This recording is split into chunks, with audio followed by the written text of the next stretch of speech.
pour la première fois, donc sentez-vous bien parmi nous, ou qui venez régulièrement, voilà, donc vous aussi, soyez bienvenus et que la grâce et la paix de notre Seigneur soient avec vous. Alors, j'aimerais continuer avec vous le texte de Colossiens chapitre 3 et partager ce sujet qui est la vie du croyant en Jésus-Christ. Comment vivre cette réalité? Nous sommes unis à Christ, Christ vit en nous, c'est le mystère que dit l'apôtre Paul, Christ en vous, l'espérance de la gloire. Comment vivre aussi cette réalité? L'apôtre, dans ses premiers versets du chapitre 3, exhorte donc les chrétiens à chercher les choses d'en haut et de s'y attacher. Il dit, je relis ces premiers versets, « Si donc vous êtes ressuscités avec Christ, cherchez les choses d'en haut où Christ est assis à la droite de Dieu. Attachez-vous aux choses d'en haut et non à celles qui sont sur la terre, car vous êtes morts et votre vie est cachée avec Christ en Dieu. Quand Christ, votre vie, paraîtra, alors vous paraîtrez aussi avec lui dans la gloire. » Donc l'apôtre attire notre attention sur cette réalité que si nous sommes donc en Jésus-Christ, nous ne devons pas oublier que le chrétien, certes, il vit sur la terre, mais il est déjà au ciel. Puisque nous sommes unis à notre Seigneur Jésus-Christ, qui, lui, il est au ciel, il est à la droite de Dieu. Dieu, la Bible nous dit dans Éphésiens, nous a ressuscités ensemble pour nous faire asseoir ensemble dans les lieux célestes en Jésus-Christ. Donc, tout en vivant sur la terre, nous devons avoir les yeux fixés vers le ciel, comme le dit l'auteur de l'Épître aux Hébreux, qui nous encourage à courir avec persévérance, il dit, dans la carrière qui nous est ouverte, ayant les regards sur Jésus qui suscite la foi et l'amène à la perfection.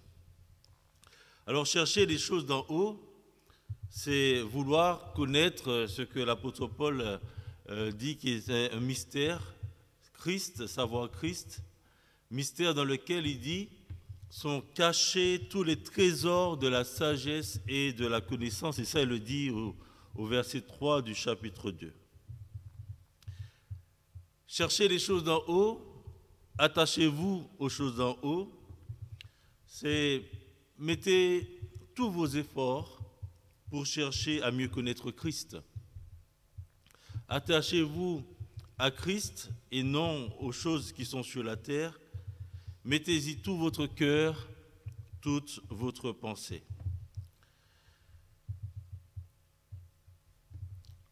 Dans Philippiens, l'apôtre Paul, il avertit ses chrétiens, je vais juste lire ces deux versets, versets 18 à 21, où il dit de ne pas être comme ceux qui marchent en ennemis de la croix. Il dit que leur fin sera la perdition.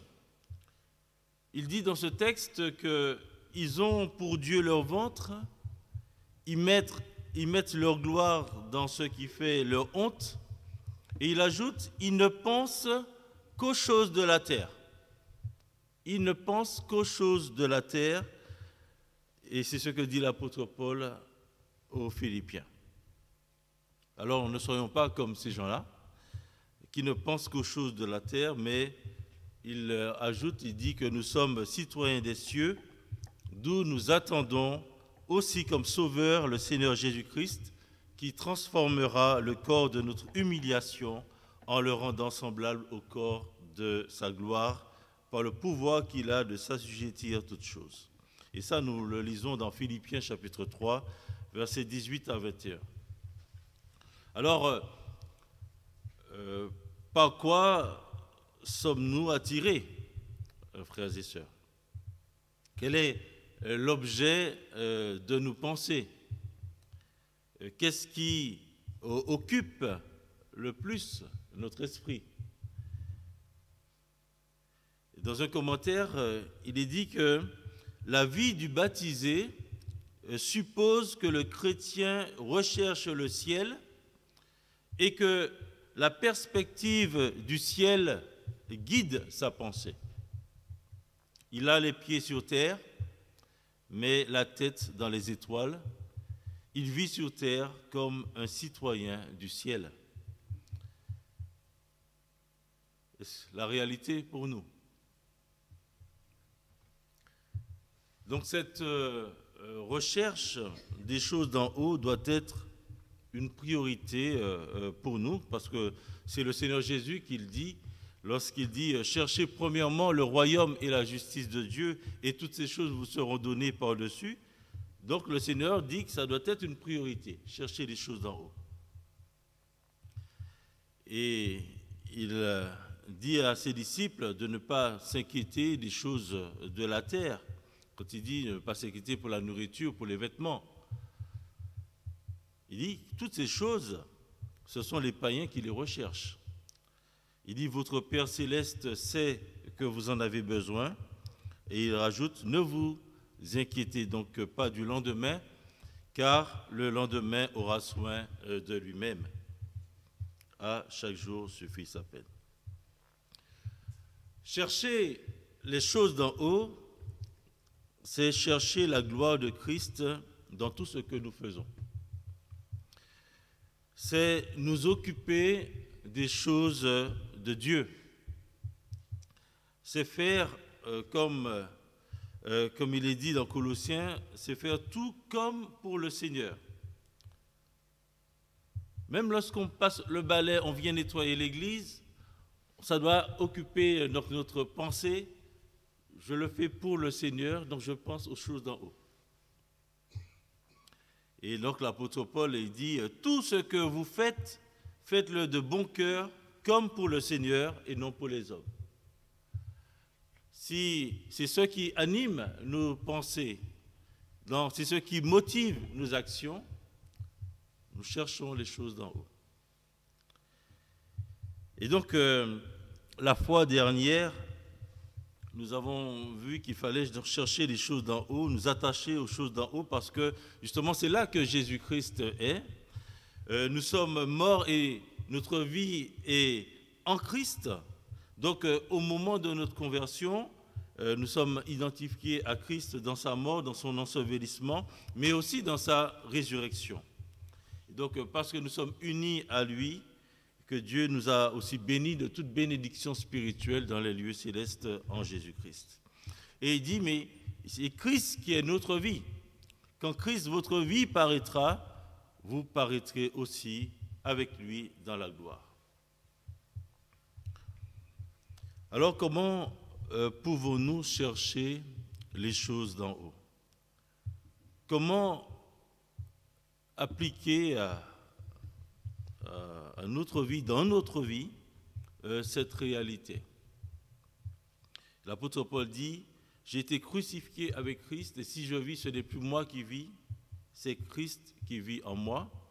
Et il ajoute, ma vie ancienne a été donc crucifiée avec Christ, si je vis, ce n'est plus moi qui vis, c'est Christ qui vit en moi.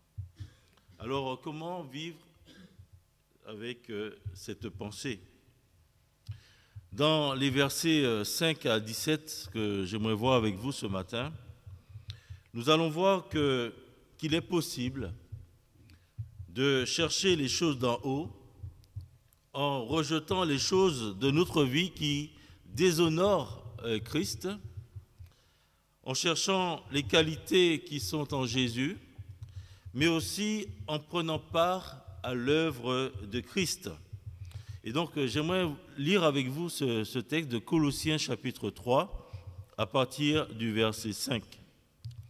Colossiens 3, à partir du verset 5, il est dit « Faites donc mourir ce qui, dans vos membres, est terrestre, la débauche, l'impureté, les passions, les mauvais désirs et la cupidité qui est une idolâtrie. C'est à cause de ces choses que la colère de Dieu vient sur les fils de la rébellion. C'est ainsi que vous marchiez autrefois, lorsque vous viviez dans ces péchés. Mais maintenant, renoncez à toutes ces choses, à la colère, à l'animosité, à la méchanceté, à la calomnie, aux paroles équivoques qui pourraient sortir de votre bouche. Ne mentez pas les uns aux autres, vous étant dépouillés du vieil homme et de ses œuvres, et ayant revêtu l'homme nouveau qui se renouvelle dans la connaissance selon l'image de celui qui l'a créé. Il n'y a ici ni grec, ni juif, ni circoncis, ni incirconcis, ni barbare, ni scythe, ni esclave, ni libre, mais Christ est en tout et en tous. Ainsi donc, comme des élus de Dieu, saints et bien-aimés, revêtez-vous des sentiments de compassion, de bonté, d'humilité, de douceur, de patience. Supportez-vous les uns les autres, et si l'un a sujet de se plaindre de l'autre, pardonnez-vous réciproquement. De même que Christ vous a pardonné, pardonnez-vous aussi. Mais par-dessus toutes ces choses, revêtez-vous de l'amour qui est le lien de la perfection, et que la paix de Christ à laquelle vous avez été appelés pour former un seul corps règne dans vos cœurs et soyez reconnaissants. Que la parole de Christ demeure en vous dans toute sa richesse. Instruisez-vous et exhortez-vous les uns les autres en toute sagesse, par des psaumes, par des hymnes, par des cantiques spirituels, chantant à Dieu dans vos cœurs en vertu de la grâce. Et quoi que vous fassiez, en parole ou en œuvre, faites tout au nom du Seigneur Jésus, en rendant par lui des actions de grâce à Dieu le Père. Amen. Alors, frères et sœurs, dans ce passage que nous avons lu, j'aimerais dans un premier temps dire que nous pouvons chercher les choses d'en haut en rejetant les choses de notre vie qui déshonorent notre Seigneur. Dans ces versets 5 à 11, j'aimerais souligner cela. L'apôtre, il dit que, si je reviens au chapitre 2, verset 3, il dit qu'en Christ sont cachés tous les trésors de la sagesse et de la connaissance. Des trésors cachés qui ne demandent qu'à être découverts. On pense à la parabole que le Seigneur Jésus-Christ a donnée en ce qui concerne ces trésors cachés. Il dit dans Matthieu chapitre 13 que le royaume des cieux ressemble à un trésor caché dans un champ ou une perle de grand prix. L'homme ou le marchand qui a trouvé ce trésor vend tout ce qu'il a pour acheter ce trésor ou cette perle de grand prix. Il vend tout ce qu'il a. Il est prêt à se débarrasser de tout pour avoir ce trésor qu'il considère de grand prix. Les autres choses n'avaient aucune valeur pour eux. Et le Seigneur, justement, qui dit qu'en Christ sont cachés tous les trésors de la sagesse et de la connaissance, sachant que nous avons trouvé Christ, est-ce que nous sommes prêts à nous débarrasser de toutes les autres choses pour avoir Christ pleinement? Et chercher les choses d'en haut, c'est donner à Christ la priorité, la primauté surtout. En Philippiens, l'apôtre Paul, il disait que, on l'avait lu la fois dernière, au verset 7 à 8 du chapitre 3, il dit « Mais ces choses qui étaient pour moi des gains, je les ai regardées comme une perte à cause de Christ. » À cause de Christ. Et même, il dit « Je regarde toutes choses comme une perte à cause de l'excellence de la connaissance de Jésus-Christ, mon Seigneur, pour lequel j'ai renoncé à tout. Je les regarde comme de la boue afin de gagner Christ. » Il a trouvé Christ. Pour lui, c'était la personne la plus importante, c'était ce qui était capital dans sa vie, et tout autour de lui, tout ce qu'il avait pu faire avant, tout n'avait plus aucune valeur, parce que Christ était tout pour lui. Et c'est ce qu'il dit donc aux Philippiens. Alors, l'apôtre dit au verset 9, ne mentez pas les uns aux autres, vous étant, il dit, dépouillés du vieil homme et de ses œuvres, et ayant revêtu l'homme nouveau qui se renouvelle dans la connaissance selon l'image de celui qui l'a créé. Vous étant dépouillés du vieil homme et de ses œuvres, et ayant revêtu l'homme nouveau. Donc, il y a des choses de notre vie passée qu'on est censé nous être dépouillés pour revêtir Christ. À chaque fois, il utilise cette expression de revêtez-vous des sentiments de compassion. Après, il dit, puisque vous avez revêtez-vous de l'amour. Donc, dans la vie chrétienne, on se dépouille des mauvaises choses, on se dépouille de cette vie passée pour nous revêtir.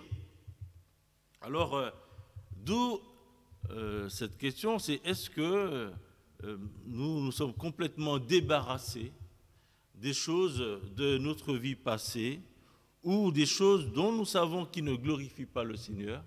Est-ce que nous nous sommes débarrassés de ces choses-là pour glorifier notre Seigneur? Et c'est lorsque nous cherchons les choses d'en haut, nous ne pouvons pas garder en nous toutes choses qui n'honorent pas le Seigneur. Et c'est la première des choses que l'apôtre Paul souligne là. Si nous voulons servir le Seigneur, si nous voulons honorer le Seigneur, il faut d'abord faire le ménage dans notre vie. Et donc, la nécessité de rejeter les choses de notre vie qui déshonorent Christ. Nous sommes ressuscités avec Christ, donc nous sommes nés de nouveau. Et puisque nous sommes convertis à Dieu, alors Christ est maintenant le Seigneur de notre vie. Alors,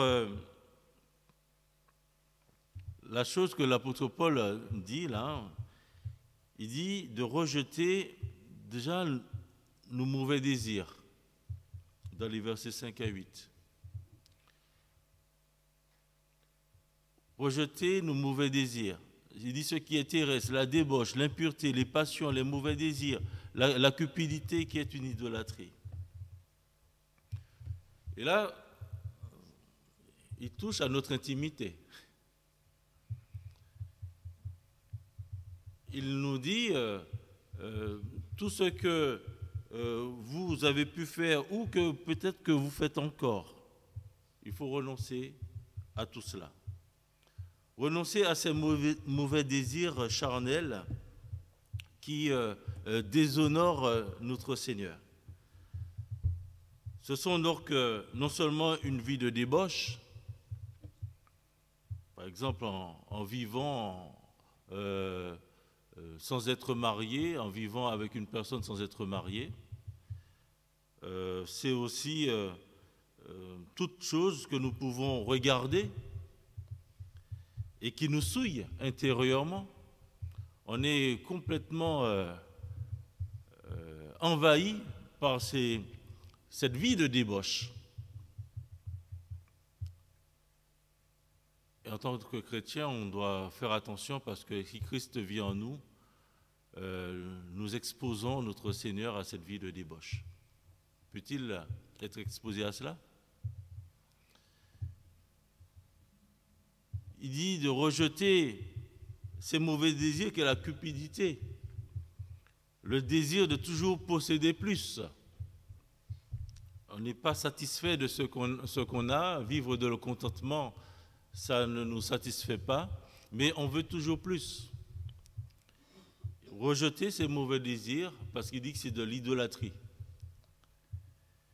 C'est aussi le désir de toujours vouloir dominer l'autre. Il parle ce qui nous pousse à être parfois méchants, qui nous poussent à calomnier notre prochain, toujours toutes ces choses-là, le Seigneur nous demande de nous débarrasser de cela. Rejeter tous ces mauvais désirs. Et en cherchant les choses d'en haut, nous ne pouvons pas continuer à pratiquer ou à garder certaines pratiques qui n'honorent pas le Seigneur. Si nous cherchons réellement les choses d'en haut. Rejeter les mauvaises pratiques, comme le mensonge qui est souligné. Ne mentez pas les uns aux autres. Entre chrétiens, le mensonge n'a pas sa place. Cela ne veut pas dire que nous pouvons mentir à celui qui n'est pas chrétien. Le mensonge n'a pas sa place, tout simplement. Mais il dit ne mentez pas les uns aux autres. Il s'adresse à des chrétiens. Donc, si le mensonge nous caractérise, alors là, faisons attention. La Bible nous dit que votre oui soit oui, que votre non soit non, et que tout ce que vous y ajoutez, ça vient du malin. Il dit que votre oui soit oui, que votre non soit non, afin que vous ne tombiez pas sous le jugement. Le Seigneur dit que le père du mensonge, c'est le diable. Alors, réfléchissons par rapport à cela. Lorsque nous mentons à notre prochain, nous nous mettons sous la coupe du malin, qui est le père du mensonge. Et l'autre chose aussi qu'il faut rejeter, c'est nos préjugés. L'apôtre Paul dit qu'il n'y a ici ni grec, ni juif, ni circoncis, ni incirconcis, ni barbare, ni scythe, ni esclave, ni libre, mais Christ est tout et en tous.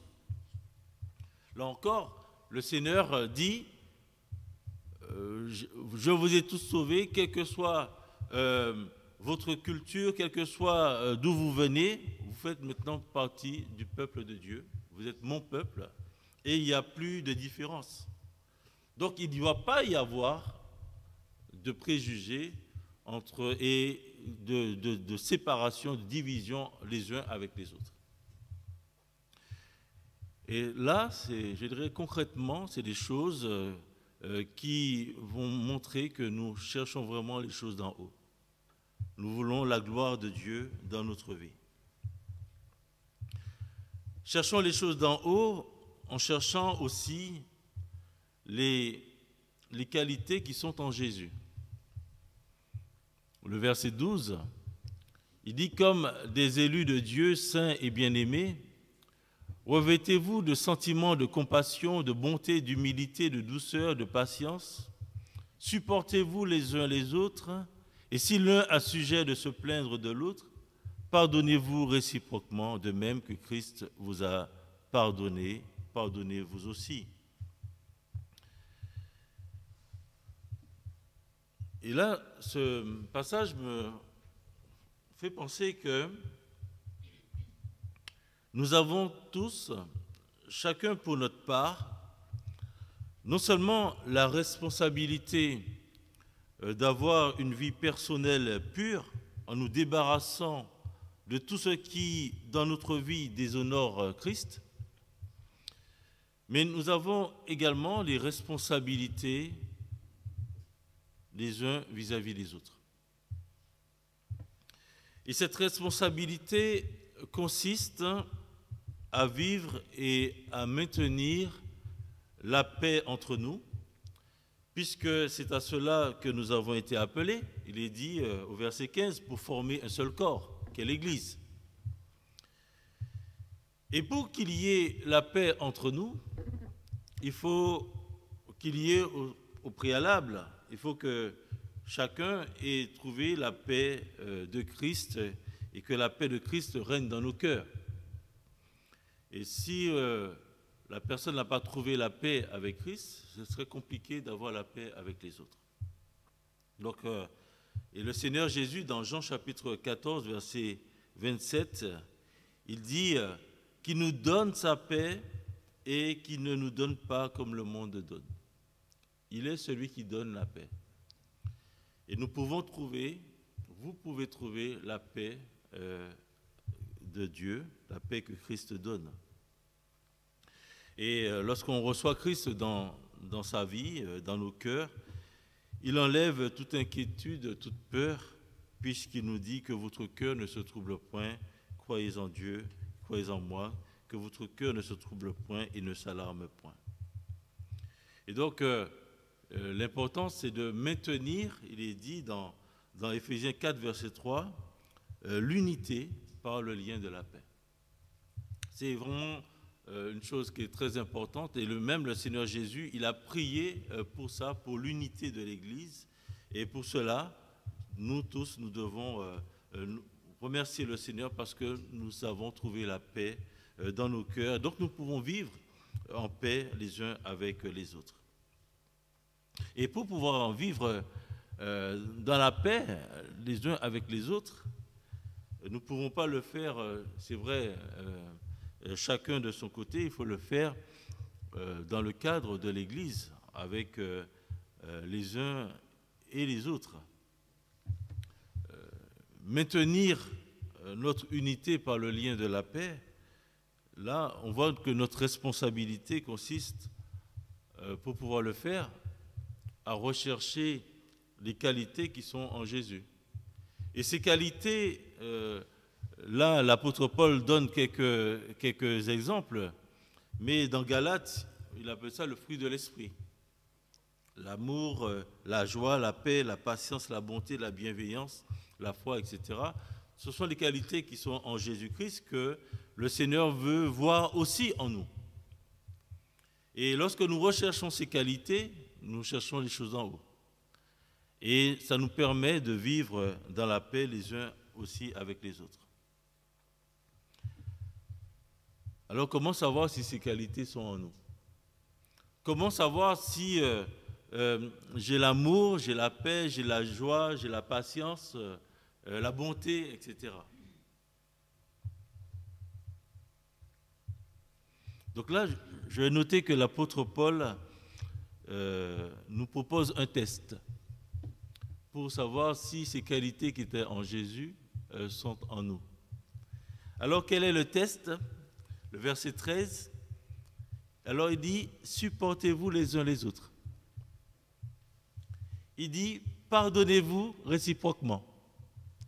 Là, ce sont les tests qui nous permettent de voir si, au fait, nous avons en nous les qualités qui étaient en Jésus. Nous cherchons les choses d'en haut lorsque nous portons une attention particulière à ce frère ou à cette sœur en Christ que Dieu a placé à nos côtés pour nous aider à grandir. Si j'arrive à supporter mon frère ou ma sœur, si j'arrive à pardonner à mon prochain, et nous arrivons à nous pardonner réciproquement, c'est bien parce que nous savons que nous avons trouvé la paix avec Christ, nous savons que son amour est là en nous, etc., etc.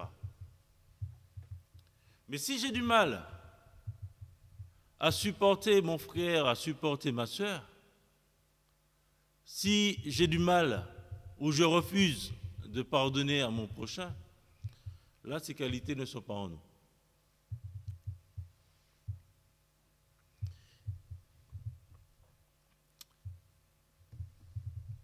Et ce frère ou cette sœur que le Seigneur m'a donné, que le Seigneur nous a donné, l'apôtre Paul, il dit comme les élus de Dieu saints et bien-aimés.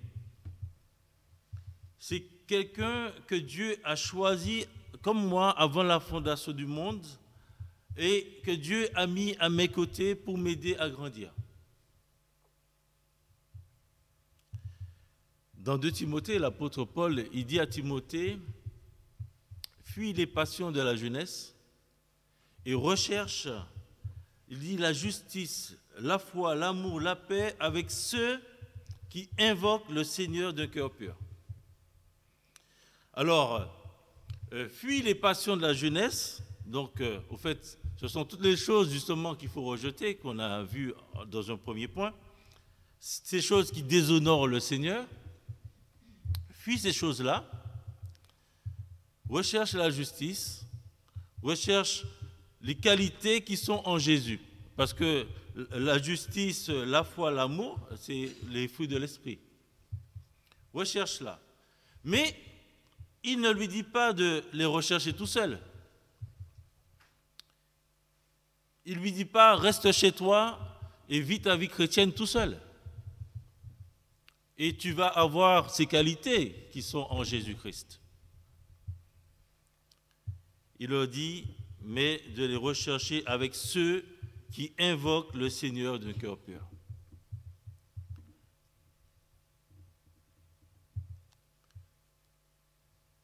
Nous ne pouvons pas grandir spirituellement, nous ne pouvons pas avoir en nous les qualités qui sont en Jésus si nous ignorons le corps de Christ, si nous ignorons la vie de l'Église, si nous ignorons les frères et les sœurs que Dieu nous a donnés, qui sont là pour nous aider à grandir spirituellement, pour nous aider à grandir et à avoir en nous les qualités qui sont en Jésus. C'est en ayant une vraie relation les uns avec les autres que Dieu peut faire son œuvre en nous et nous aider à grandir. Ce n'est pas juste venir et repartir, là on passe à côté, mais avoir une vraie relation les uns avec les autres, où on va voir les qualités, on va voir les défauts, mais on apprendra à se supporter les uns les autres et on apprendra à se pardonner les uns les autres parce que nous passons du temps ensemble. Et Dieu va utiliser cela pour nous aider à grandir et à avoir en nous les qualités qui sont en Jésus-Christ. Et lorsque nous comprenons ça, ça montre que ce qui est important, c'est les choses d'en haut, pas les choses qui sont sur la terre. La dernière chose que j'aimerais voir, c'est chercher les choses d'en haut en prenant part à l'œuvre de Christ. Dans les versets 16 à 17, il dit que la parole de Christ demeure en vous dans toute sa richesse. Instruisez-vous et exhortez-vous les uns les autres en toute sagesse, par des psaumes, par des hymnes, par des cantiques spirituels, chantant à Dieu dans vos cœurs en vertu de la grâce. Et quoi que vous fassiez, en parole ou en œuvre, faites tout au nom du Seigneur Jésus, en rendant par lui des actions de grâce à Dieu le Père. Alors, j'ai noté prendre part à l'œuvre de Christ. Puisque si le Seigneur nous a sauvés, c'est pour que nous pratiquions les bonnes œuvres qu'il a préparées d'avance, comme il est dit dans Éphésiens chapitre 2, verset 10. Et donc, pour cela, il nous a donné des dons. Il a donné aux uns et aux autres des dons. Pas pour notre bien personnel, pas pour que nous puissions nous enorgueillir, mais pour l'édification des autres, l'édification de son Église. Et là, l'apôtre Paul, il demande aux Colossiens, il dit de s'instruire et de s'exhorter les uns les autres en toute sagesse. C'est ce qu'il dit au verset 16. Instruisez-vous et exhortez-vous les uns les autres en toute sagesse, par des psaumes, par des hymnes, etc.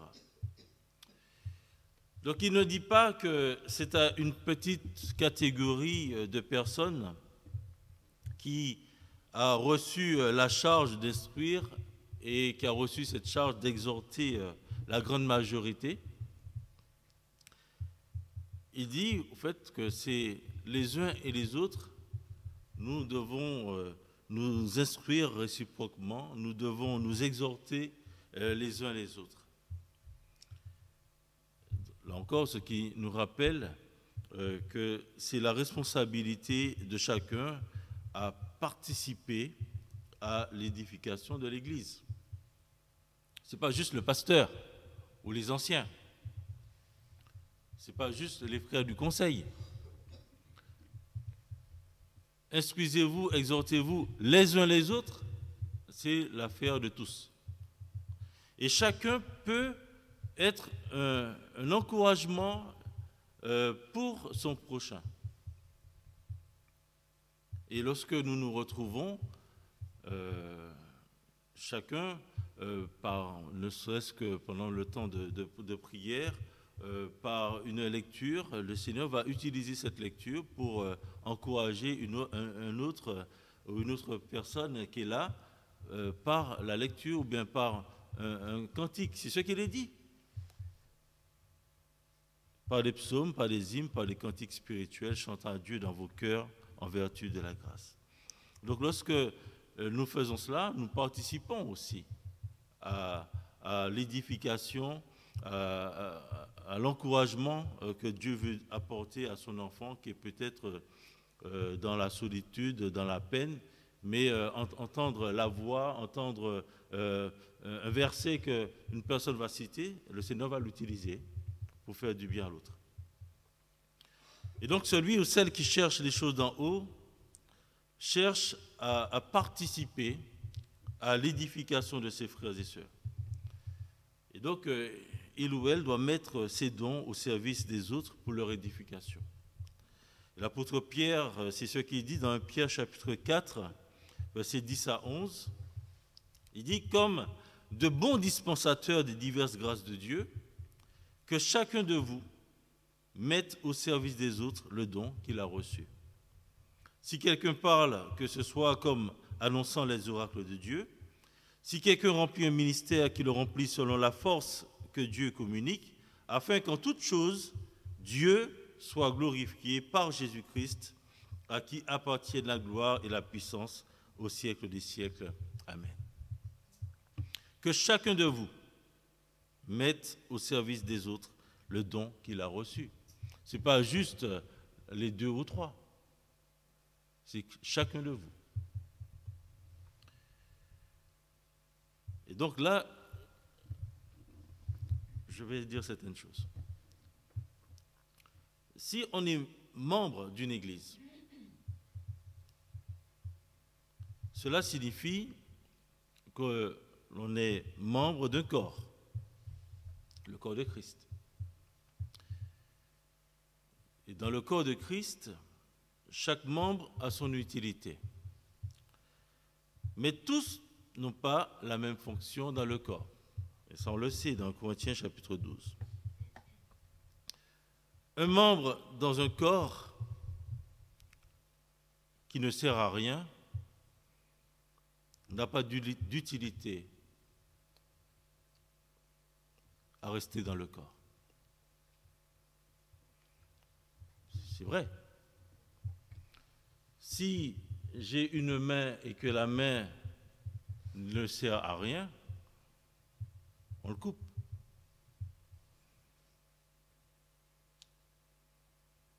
Mais ce n'est pas ce que Dieu veut.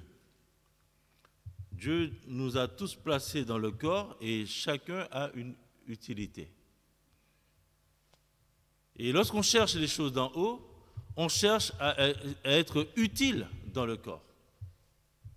On ne veut pas juste être un membre qui est là et qui ne sert à rien.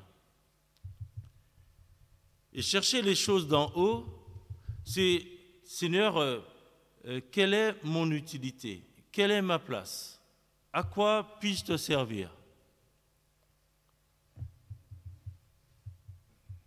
Et l'apôtre Paul dit, instruisez-vous et exhortez-vous les uns les autres.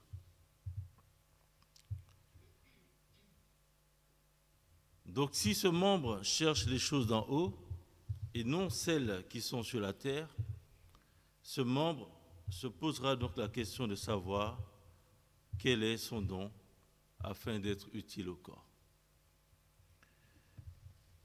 Et de même, si vous êtes là et que vous n'êtes pas membre de l'Église, si vous cherchez les choses d'en haut, vous vous poserez la question de savoir comment devenir membre de l'Église.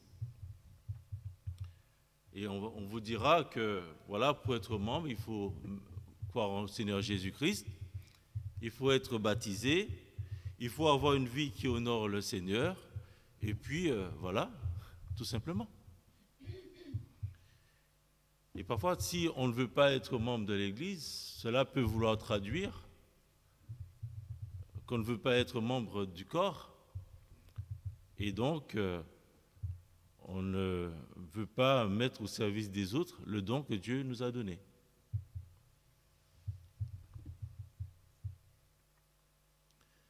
Donc, quelle part prenez-vous à l'œuvre de Dieu?